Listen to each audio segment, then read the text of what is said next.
tarde. Estou hoje aqui para darmos início a mais uma live na semana de aniversário do Instituto de Desenvolvimento Infantil. Hoje é um dia muito especial em que nós vamos conversar com a fonoaudióloga do Instituto, Rosana Magnanini. A Rosana é uma fonoaudióloga que, na verdade, vai estar representando a equipe de fonoaudiologia do Instituto de Desenvolvimento Infantil, né? Ela é formada pela Unicastelo, tem especialização em disfagia pelo Einstein e atualmente está fazendo mestrado na pediatria da Unifesp na área de doenças esôfago-gástricas, né?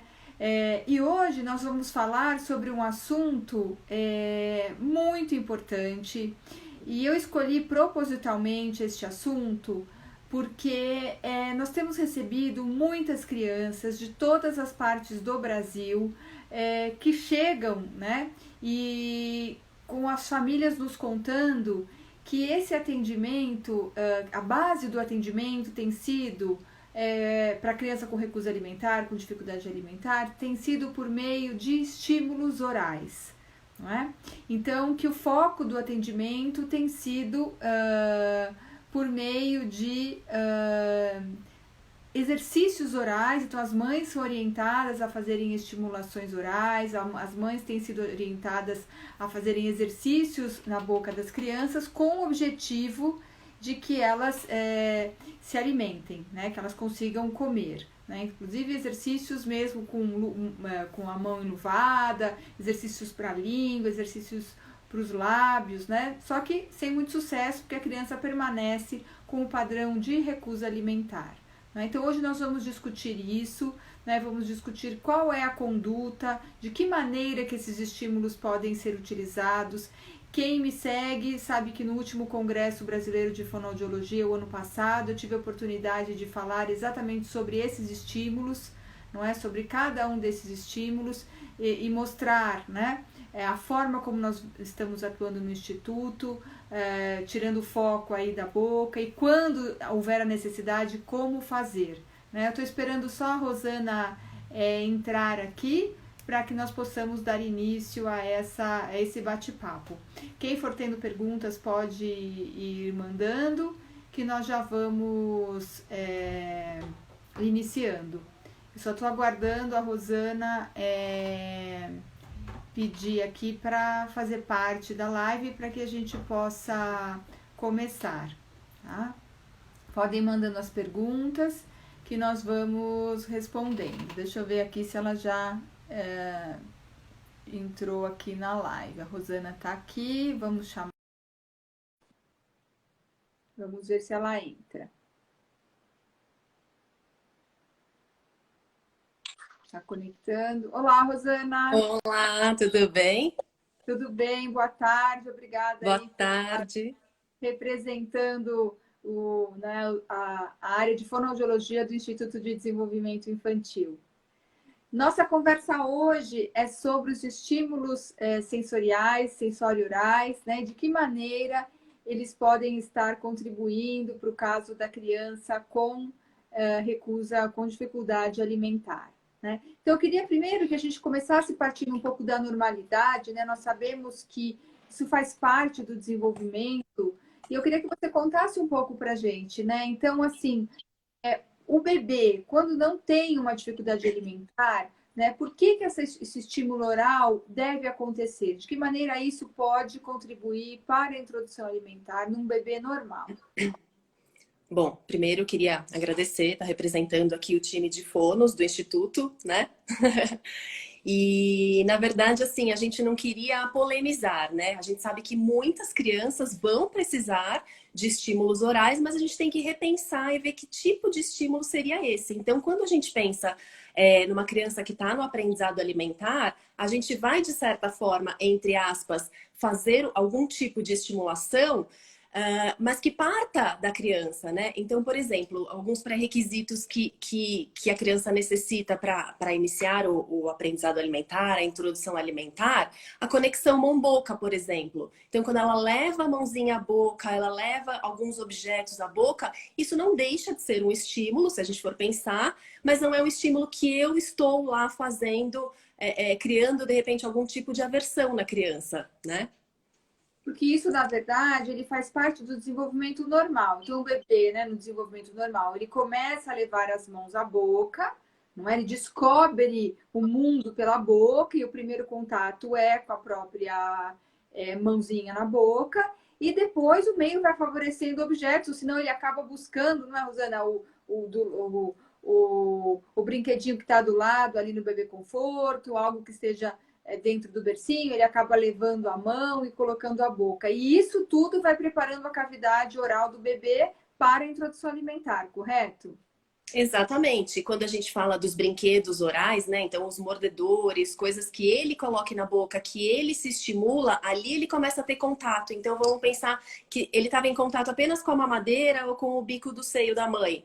Então, para preparar essa cavidade oral para uma colher que vai chegar, para uma textura diferente que vai chegar, para um sabor diferente que vai chegar, para uma temperatura diferente do que ele está acostumado, ele tem que ter tido essas experiências orais que para o bebê é a janela para o mundo, né? Com certeza. Agora, fazendo um paralelo, na criança que não se alimenta, na criança que, por diversas razões, né, tem uma recusa alimentar, ou tem uma dificuldade, nós sempre falamos aqui, né, nós atendemos no Instituto pacientes graves, né, pacientes que consomem 5 alimentos, 3 alimentos, pacientes que realmente têm outra via de alimentação, pacientes realmente que têm um distúrbio alimentar pediátrico. Então, Rosana, nessas crianças, né, que tem esse padrão de recusa, o foco inicial deve ser essa estimulação? Como que no Instituto vocês atuam, nós atuamos? Vamos contar um pouco da nossa experiência. Acho que a gente podia falar assim, né? Que quando o paciente chega para nossa avaliação, a gente tem que ter mesmo. Parece que a gente está falando sempre a mesma coisa, mas a gente tem que ter esse olhar ampliado, né? E não focar realmente só na boca nesse momento. Porque se tiverem outras questões para a gente trabalhar previamente, a mastigação, esses estímulos orais vão ser o nosso último objeto de estratégias, né? E então, se a gente fala tudo isso porque a gente recebe bastante criança do instituto que chega com essa aversividade oral. Então, se eu quero chegar, se essa criança chega e eu já penso em trabalhar direto exercícios orais, vejam, fazer a criança aprender a mastigar, vamos dizer que é uma tarefa fácil para o fonoaudiólogo. O mais difícil é, dentro desse público que o Instituto atende, fazer a criança aceitar um alimento diferente, aceitar um alimento com outra textura. Então, se a gente não ganha essa confiança, não desenvolve com essa criança uma relação positiva com os alimentos, não orienta esses pais, não adequa a textura com a nutricionista, enfim, se não tem todo esse trabalho da equipe, para que o fonoaudiólogo possa daqui a pouco trabalhar melhor essa mastigação, enfim, a gente entender o que está acontecendo com essa criança e não só focar no nosso grande objeto de estudo da fonoaudiologia, né? Que veio lá da disfagia, os estímulos na década de 90 e tal. Porque sempre houve uma preocupação, né? A fonoaudiologia entrou na dificuldade alimentar pela disfagia, pelo estímulo de sucção, estímulo tátil térmico gustatório, tudo isso, né? E houve uma mudança, porque hoje também nossa população mudou, não é? Então, antes era a boca, a gente tinha que fazer a criança comer, fazer a criança sugar, né? E hoje o nosso trabalho mudou bastante de foco, que é muito mais tornar a criança, né, capaz de participar desse momento de refeição com a família. Desculpa, Paty. E tem uma coisa que a gente vê bastante, né? As crianças que chegam no instituto já passaram por outros tratamentos fonoaudiológicos e tal. E às vezes as mães referem pra gente, ou se era um tratamento domiciliar, ou mesmo no consultório, que a fono tinha que dar comida para a criança, né? Então a fono ficava muito presa, né, em alimentar essa criança com aquilo que ela, ou os pais, ou enfim, que a equipe dela julgasse que era o que a criança deveria consumir. E, na verdade, a gente deveria pensar o contrário, né? A gente tem que habilitar a criança para que ela possa comer. E não a gente achar que... Na verdade, assim, minto. A gente tem que fazer mudanças nessa comida para ela conseguir comer, para depois a gente ir para um cardápio esperado aí do brasileiro, enfim, o que cada criança conseguir depois. Veio uma pergunta aqui, Rô. Qual é o Sérgio Terzaroli? Olha que honra participar da nossa live, Sérgio. Qual o papel da oclusão na dificuldade ou facilidade em mastigar? O papel Total. da oclusão é fundamental. Então, nós pegamos muitas vezes no Instituto crianças de 3 anos com mordidas cruzadas anteriores ou laterais, sobremordidas, enfim, com casos graves que nós encaminhamos para os colegas que têm formação em ortopedia funcional dos maxilares, não é? Para que possam nos orientar. Então, a gente observa, não é, Rosana, muitas crianças que, às vezes, com uma alteração na oclusão dentária, acaba preferindo e dando, se tornando uma criança seletiva, acho que em aulas a gente já falou isso, não é, Rô? Seletiva, com preferência por crocantes, e quando você vai avaliar, é uma mordida cruzada. Nós já tivemos casos assim, não é, Rosana? Muitos casos, né? Se a gente for pensar, Paty, naquele levantamento que a gente fez o ano passado dos pacientes que teve o pôster lá no Congresso de Fono, 82% das crianças que chegam no Instituto têm alguma alteração de motricidade orofacial, né? Alguma inabilidade. E às vezes a gente vai ver, tem coisas da anatomia ali da boquinha da criança. Então, se tem um frênulo encurtado, se tem uma mordida cruzada, é óbvio que essa criança não vai conseguir mastigar, é óbvio que essa criança, eu posso fazer o estímulo que eu quiser com essa criança, que ela não vai desejar comer o pedaço de carne porque eu fiz esse tipo de estímulo, ou porque eu pedi para ela treinar o exercício X. Então, se a gente não tem essa visão e encaminha para um odontopediatra para primeiro descruzar essa mordida, enquanto eu vou trabalhando essa mastigação dentro daquilo que ela consegue, eu realmente não teria resultado nenhum.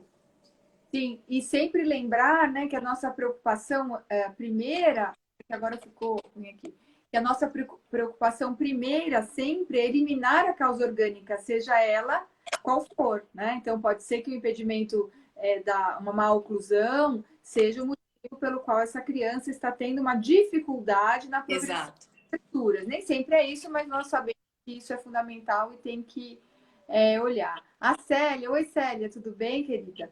A Célia está perguntando, adequação da textura, explique melhor, é a nutricionista que adequa a textura. Peraí. Adequação da textura, explique melhor, é a nutricionista que adequa a textura?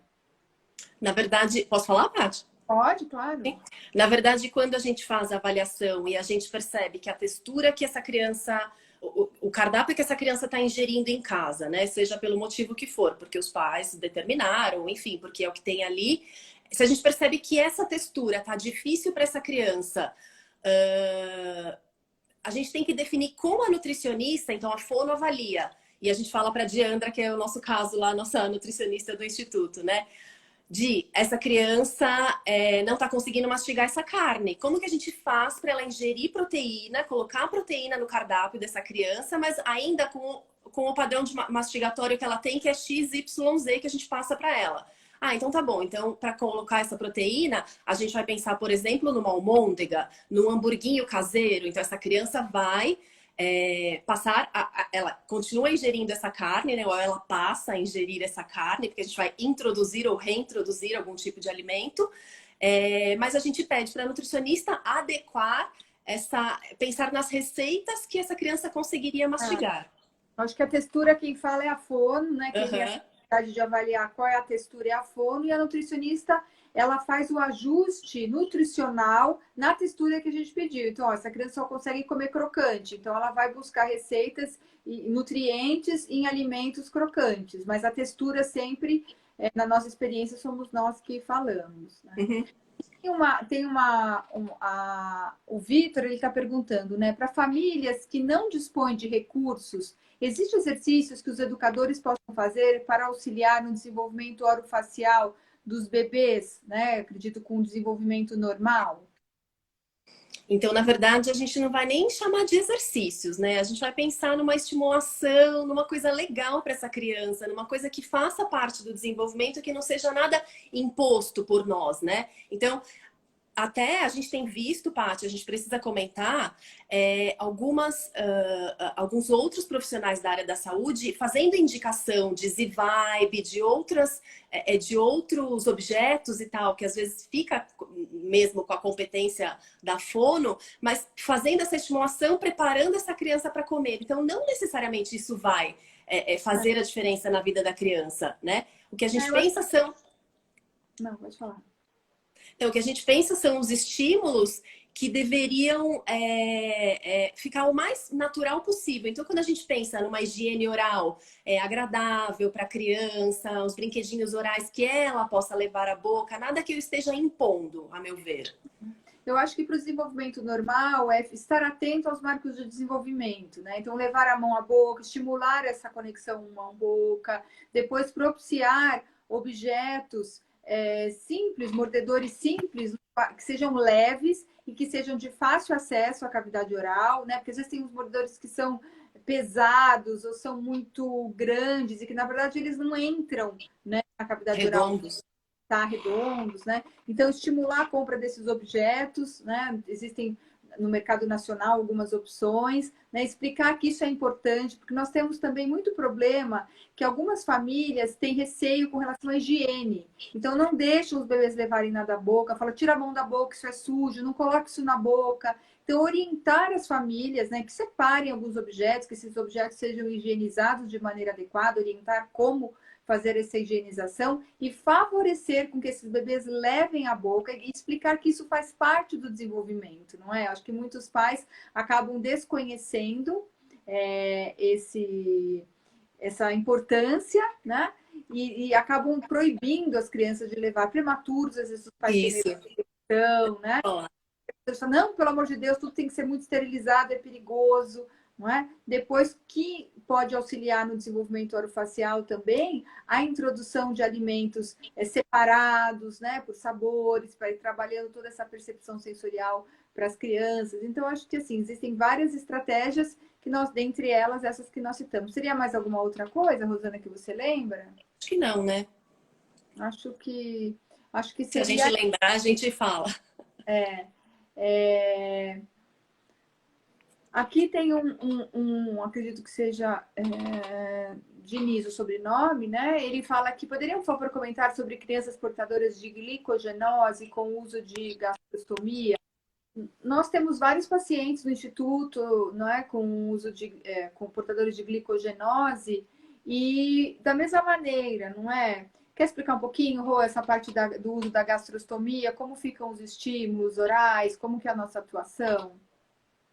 Bom, independente do que a criança tem, né? A gente acredita que os estímulos deveriam ser os mesmos, né? Quando a gente pensa numa alimentação responsiva, a gente tem que ir notando os sinais que a criança nos dá para começar a trabalhar, para colocar essa criança nessa jornada alimentar que ela vai levar para a vida. Então, se a gente pega uma criança, como a gente tem bastante no instituto, que usam outra via de alimentação, no caso a gastrostomia, que a Patrícia falou agora, ela tem que entender o que é esse comer, né? Ela não tem ainda, se ela usa desde bebê, enfim, se ela usa desde muito tempo atrás, ela não aprendeu a comer, a gente não pode esquecer que a alimentação tem que ser um aprendizado, né? A gente vai aprender a comer, aprender as texturas, aprender a mastigar. E essa criança também vai passar por isso. Então, se ela não participa das refeições com a família, por exemplo, ela simplesmente é alimentada num outro ambiente da casa, né? Para quem não entende, a gastrostomia é um bottom, né? Uma outra via de alimentação, um bottom que coloca aqui no estômago e esse alimento entra direto ali. Então, essa criança está constantemente alimentada, ela às vezes ela não consegue entender essa sensação de fome, saciedade, ela não participa das refeições à mesa, muitas vezes, então ela não tem contato com os alimentos. Ela não participa, não tem a oportunidade de se interessar por isso, né? Então, a participação dessa criança e as orientações que a gente faz com a criança com outra via de alimentação são fundamentais, assim como as que a gente atende, né? Que não tem outra via de alimentação.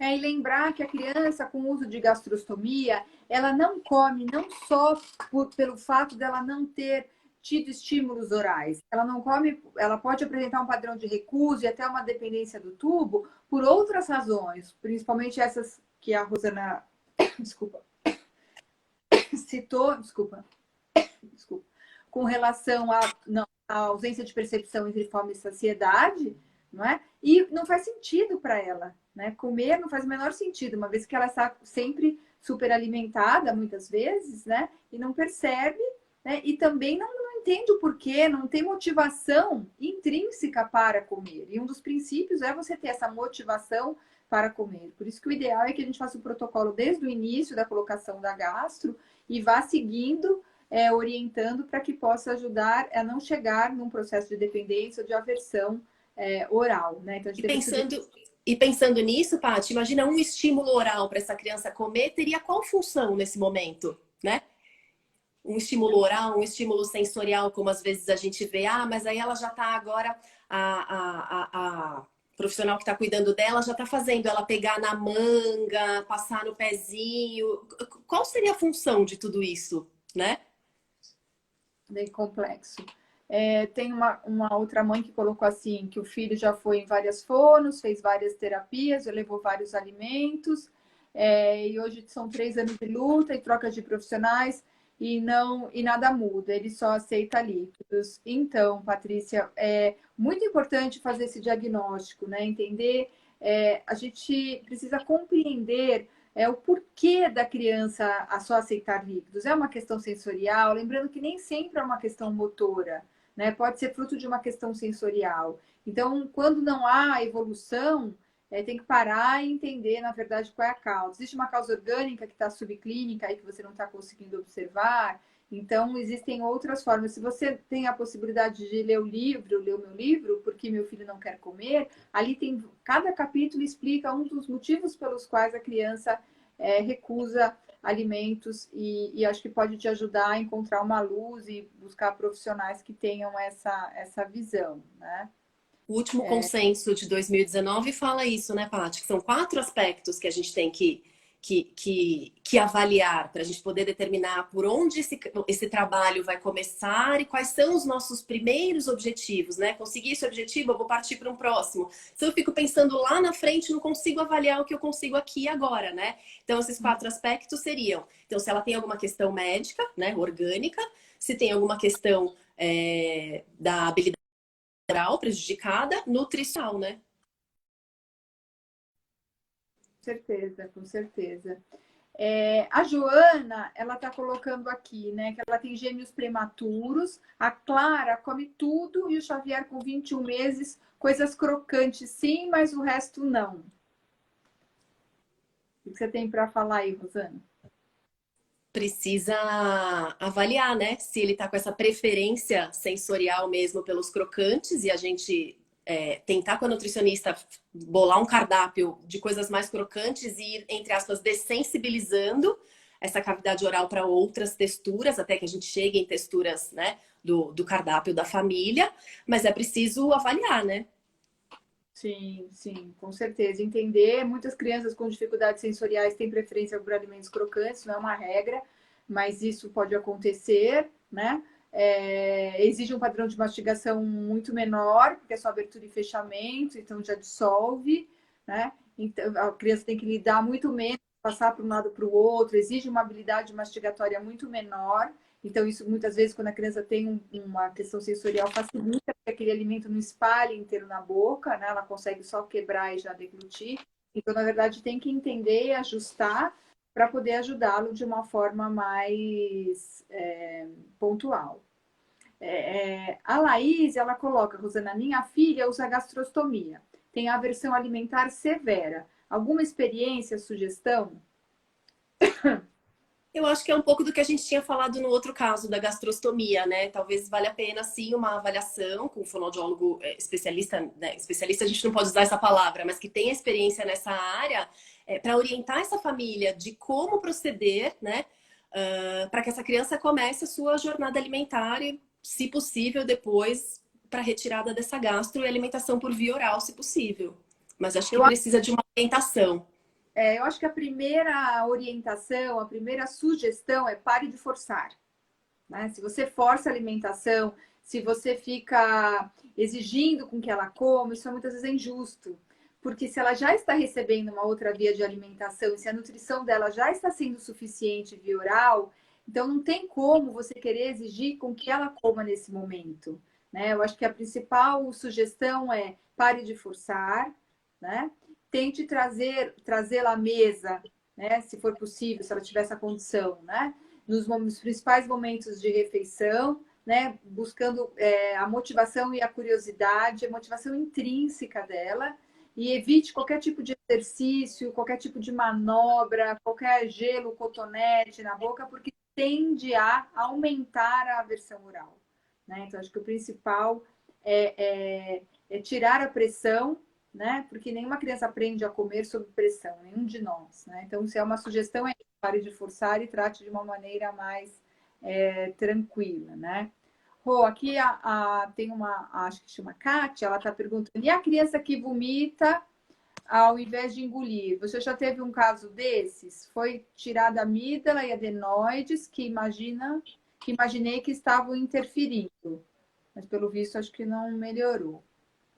Então, na verdade, a gente tem que notar os sinais que essa criança está querendo passar para a gente, né? Ela está comunicando alguma coisa. Então, vamos dizer, não é normal perante a refeição eu vomitar, né? Se a gente for pensar. Então, tem alguma coisa que ela está querendo mostrar para a gente. Tem aquela criança que vai mostrar esse tipo de sinal. Tem aquela criança que vai trancar a boca e não vai aceitar. Tem a outra criança que não vai querer sentar à mesa. Então, tem que avaliar e tem que ver o que está acontecendo com essa criança, né? E mais do que isso, quando a gente pega uma criança que vomita no instituto antes de engolir, houve vários casos, Uhum. é importante você, Kátia, levantar assim, em que situação isso acontece, com que tipo de alimento, né? Então, nós fazemos vários testes. Então, é com alimento pequeno, é com alimento grande, é com alimento sólido, é com alimento líquido, é com pastoso. Então, primeiro você tem que triar qual é o tipo de alimento que está causando esse vômito, né? Se esse vômito é por uma ausência de mastigação ou não, né? Se ela está engolindo inteiro, se ele tem autonomia para comer. A gente já teve muitas crianças que ela, como a Rosana falou, manifesta o vômito quando está saciado e a mãe fica insistindo. Então, na verdade, nós fazemos um mapeamento.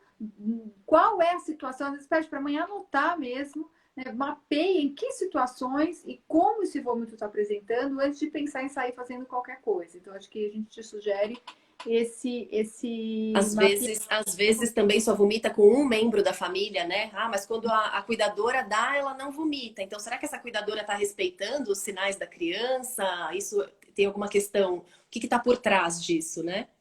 Uhum. A Roberta, ela está perguntando, os pais entendem a necessidade de uma abordagem mais ampla, ao invés de uma abordagem mais direcionada apenas para a boca, para a oferta de alimentos, em um primeiro momento? Bom, nós somos suspeitos para falar isso, né? Porque a gente tem bastante adesão no tratamento, no instituto, justamente porque a gente consegue mostrar esses outros lados aí da dificuldade alimentar, que é multifacetada, né? É multifatorial. Então, eles já chegam lá tendo passado por muitos outros profissionais que preconizaram só vai na nutricionista, ela vai mudar o cardápio, não resolveu. Só vai tratar a doença gastrointestinal, não resolveu, a criança continua sem comer. Só vai fazer exercício, não resolveu. Então, a gente precisa pensar como um todo. E eles, sim, eles veem essa importância. Se vocês assistiram a minha última aula, que foi na sexta-feira, sobre os mitos que envolvem a alimentação infantil, mitos e crenças, as verdades, é um dos aspectos pelos quais nós pegamos os pais. Porque nós vamos mostrar para eles que ali é muito além da boca, que se deixar crescer não vai passar, que se eu mexer na boca eu vou deixar ele mais aversivo.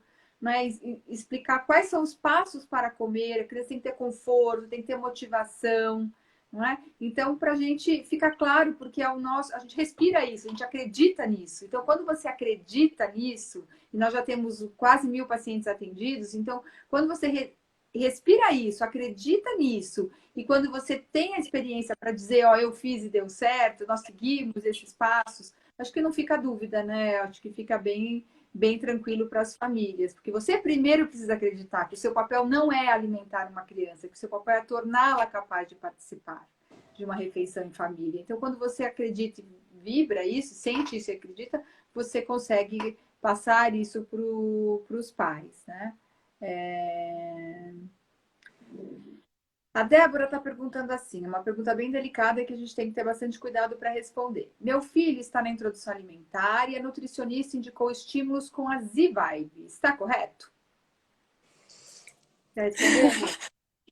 É meio delicado isso, né? Porque assim, a gente estava tentando falar um pouco sobre isso já, né?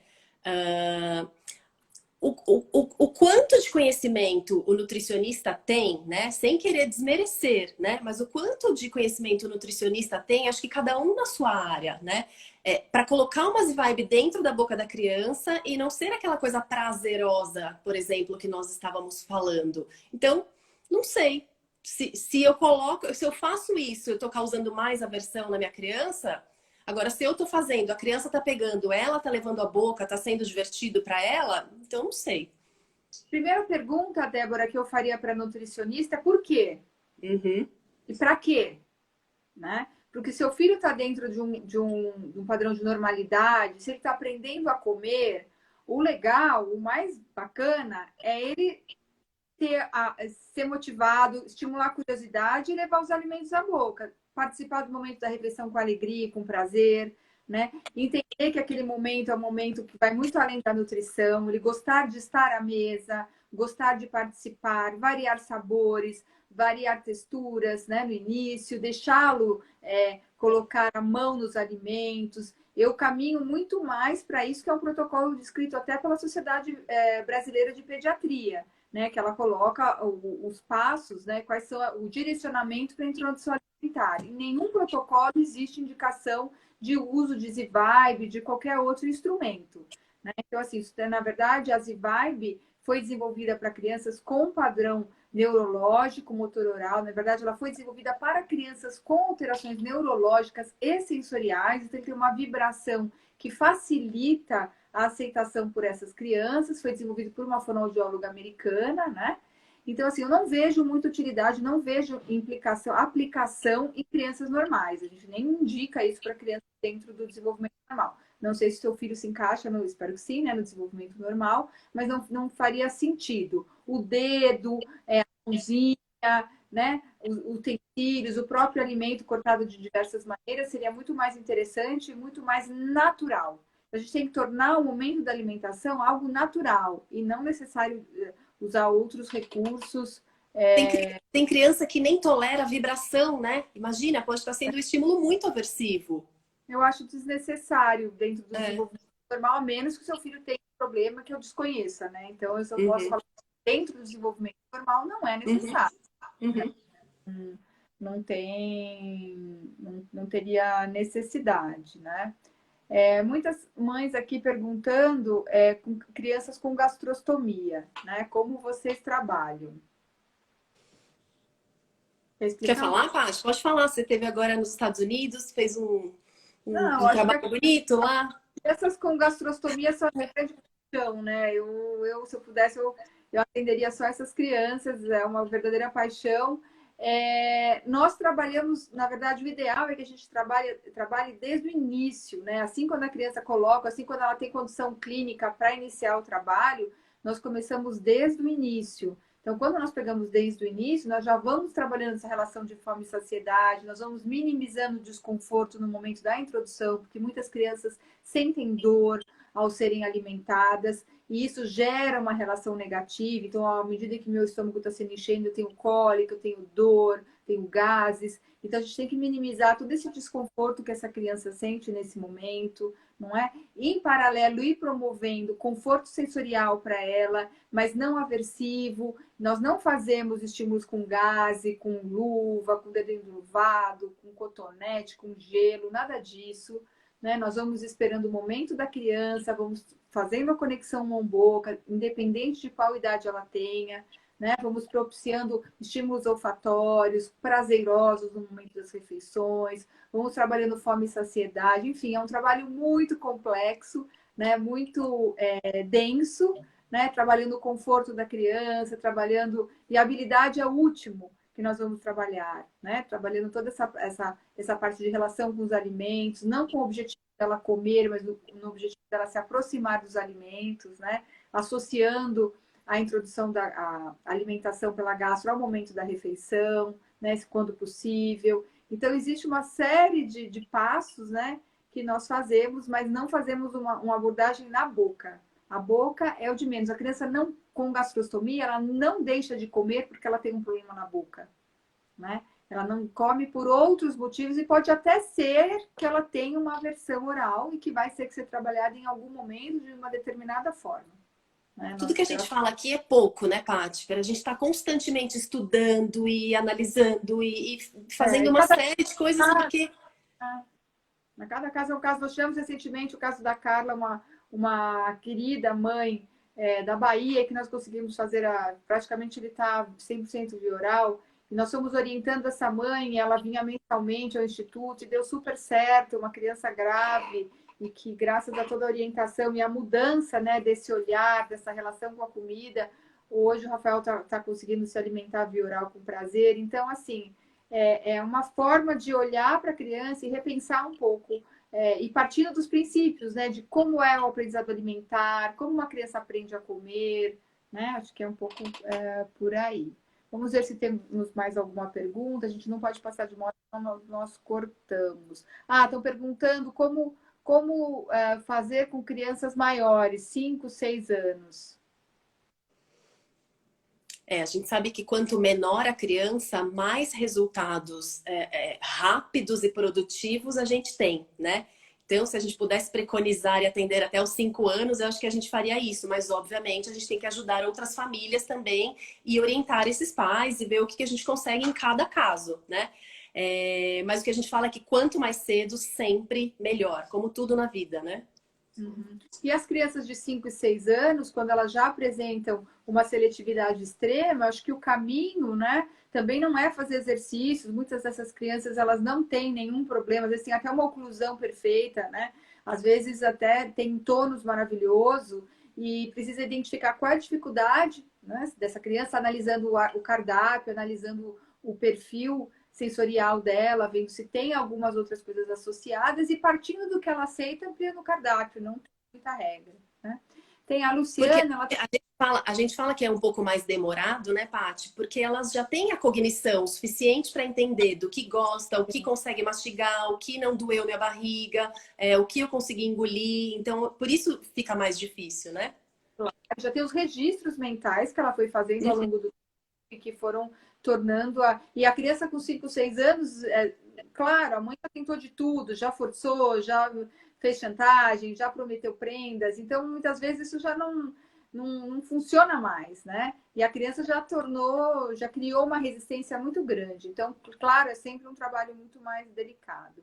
A Luciana está perguntando como fazer com crianças como a minha, que tem síndrome de Down e só se alimenta assistindo vídeo no celular. Quase sempre o que a gente está falando, né? A gente tem que desenvolver com essa criança, a gente tem que perceber os sinais que ela está dando para esse aprendizado alimentar. Então, a criança que é alimentada com um tablet, né? Com uma tela aqui na frente, ela não está tendo contato nenhum com essa comida. Ela não aprendeu a comer ainda, ela não sabe o que ela está comendo, ela não sabe se precisa mastigar ou não, se é só engolir, o que tem ali dentro. Então, assim, o aprendizado alimentar fica bastante prejudicado. Ela não está tendo contato nenhum com aquele alimento.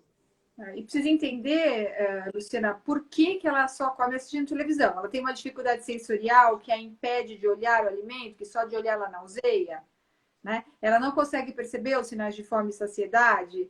Porque quando a criança está distraída, o grande problema é esse, né? Todos nós, né? Quando estamos distraídos, nós comemos e não temos a nossa percepção sensorial ajustada, né? Porque a gente fala sempre vai para o cinema e come a pipoca, acaba o balde da pipoca e a gente ainda está no trailer do filme. Você nem percebeu e às vezes a gente fala, nossa, estava salgada, eu preciso de água. Então a distração, ela tira a nossa percepção sensorial, a nossa percepção de fome e saciedade, você come muito mais por instinto, uma coisa muito mais automativa. Ele come, mas não, como a Rosana falou, não aprende a comer. Quando não tem o distrativo, ele olha para aquilo e não faz o menor sentido.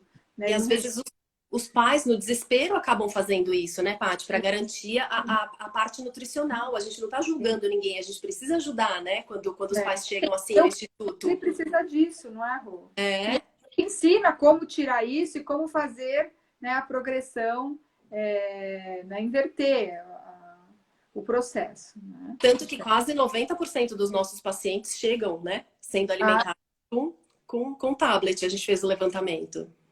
nós fizemos o último congresso e foi incrível mesmo. Deixa eu ver se tem mais uma pergunta. Obrigada pelos.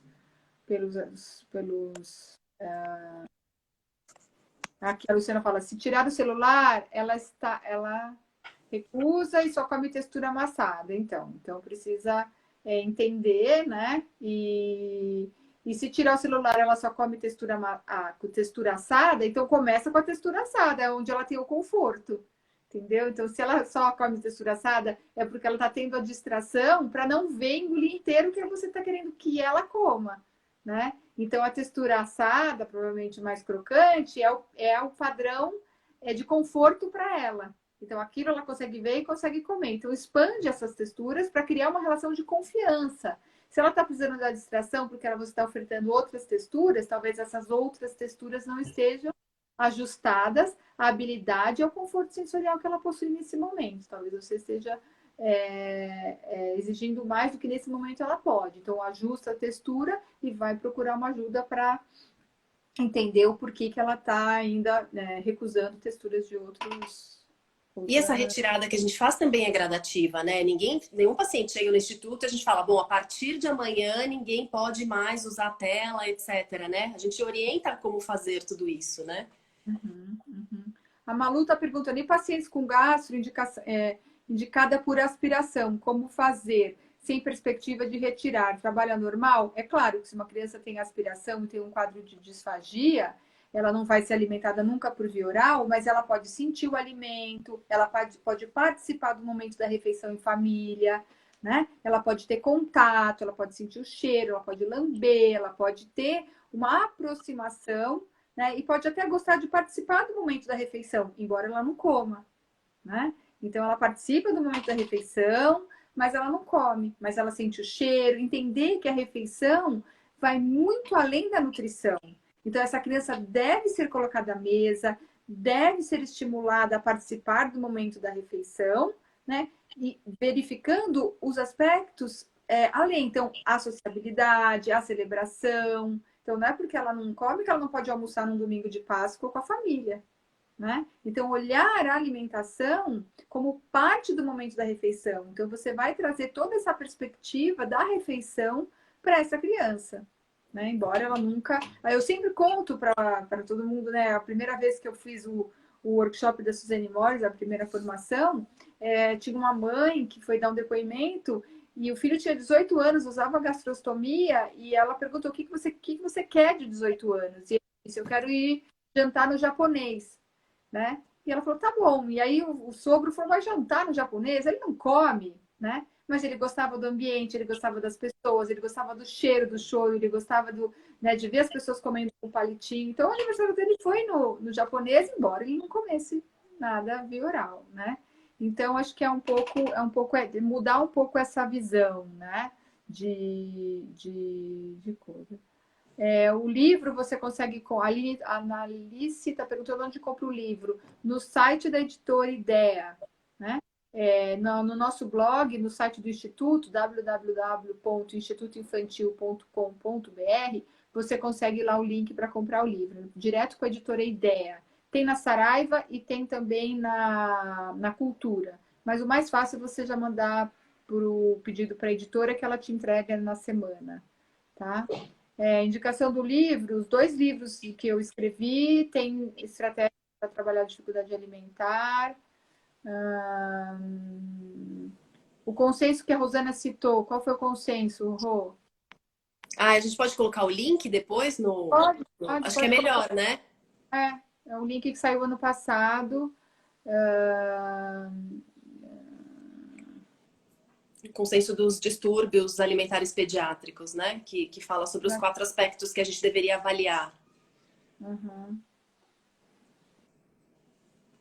porque a Marli está perguntando por que a palavra especialista não pode ser usada. Porque não existe uma especialização em dificuldades alimentares infantis. O Conselho Federal de Fonoaudiologia não nos capacita, não nos outorga a possibilidade de sermos especialistas. Especialista em motricidade orofacial e especialista em disfagia. Não existe especialista em recusa alimentar, especialista em seletividade alimentar e muito menos especialista em dificuldade alimentar. Não existe essa categoria. Que infelizmente a gente vê por aí, né? Estão perguntando aqui qual o limite entre insistir e forçar. Eu acho que quem vai mostrar isso para você é a própria criança, né? Com certeza. É ela que vai mostrar pra gente. Sempre lembrar que a criança tem que estar motivada, tem que estar curiosa. A partir do momento que a criança está virando o rosto, está arremessando, está chorando, você está insistindo, não está sendo prazeroso para ela. Então, é muito delicado. A gente sempre tem que propiciar a motivação intrínseca da criança, a curiosidade dela. A partir do momento que você está tendo que usar outras estratégias, que você está distraindo a criança, né, tirando o foco para que ela coma, fica muito difícil, né? Aí, Rô, existe relação entre criança que tenha ficado em UTI neonatal e restrição alimentar?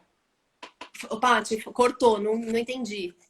Existe relação entre uma criança que tenha ficado em UTI neonatal e restrição alimentar? Totalmente, né? Totalmente. Os pacientes que foram muito manipulados, né, em termos de boca, que foram entubados, que usaram sondas orais, enfim, tiveram muitas manipulações, a região da boca para ele fica uma coisa aversiva, né? Então, quando começa a introdução alimentar, vai chegar uma colher, vai chegar um alimento, vai chegar alguma coisa, opa, eu acho que isso também pode me machucar, eu acho que isso também vai doer, eu tenho registros lá da minha internação, né? Ou um engasgo que eu tive, por exemplo, são registros que ficam ali na mente e a criança acha que tudo que vai chegar na boca é alguma coisa que vai ser negativa para ela. Então, é isso que a gente fala. Então, não adianta eu chegar e estimular ainda mais. Isso pode estar trazendo outras lembranças para ela. Se eu não desenvolver com ela uma relação positiva com esses alimentos, ela não confiar em mim para que eu consiga com ela trabalhar essa competência, eu realmente não chego a lugar nenhum, né? Uhum. Bom, tem muitas perguntas aqui, daria para a gente ficar respondendo. Muito. Deixa eu ver se dá para. Estou tentando olhar todas para ver se a gente consegue.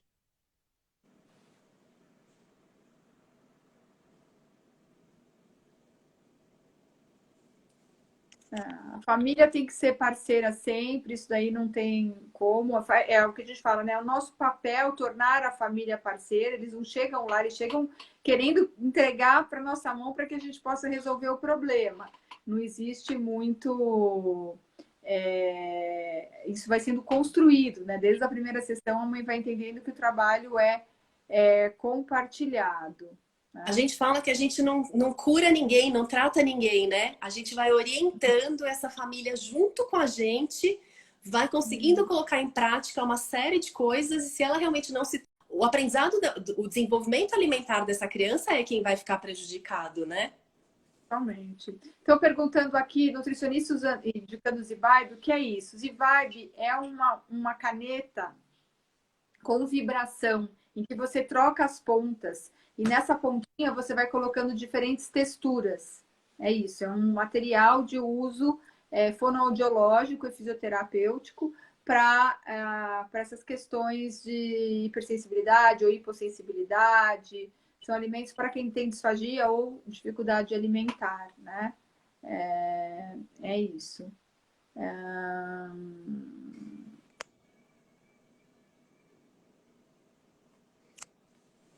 Ok. Acho que é isso. Rô, eu queria que você deixasse uma mensagem para a nossa audiência, falando um pouco de novo sobre os. Vamos tentar deixar essa pergunta. Os estímulos orais e sensoriais, por si só, ajudam a criança a comer? Então, eu posso responder que por si só eles não vão fazer a criança querer comer, né? por si só, não. Se não for avaliado em que tipo de paciente isso tem que ser usado, qual é o profissional habilitado para tal, e quais são os meus primeiros objetivos com essa criança, realmente eu não chego em lugar nenhum se eu só pensar nesses estímulos, né? Eu tenho que ver caso a caso. Exatamente. E lembrar sempre que o objetivo é a refeição em família, que o objetivo é a criança ter conforto sensorial, ter o conforto com relação a esse momento, não é, Rô? Ter competência também para comer, né? Ter uma relação positiva com os alimentos. Então, como a gente estava vendo aquela mãe, se hoje o momento ela aceita os crocantes, amplie os crocantes. Né? Muito importante, é mais importante que ela esteja à mesa, feliz, alegre, consumindo uma variedade de alimentos crocantes, do que ela estar de frente no tablet comendo à força alimentos que ela não sente prazer.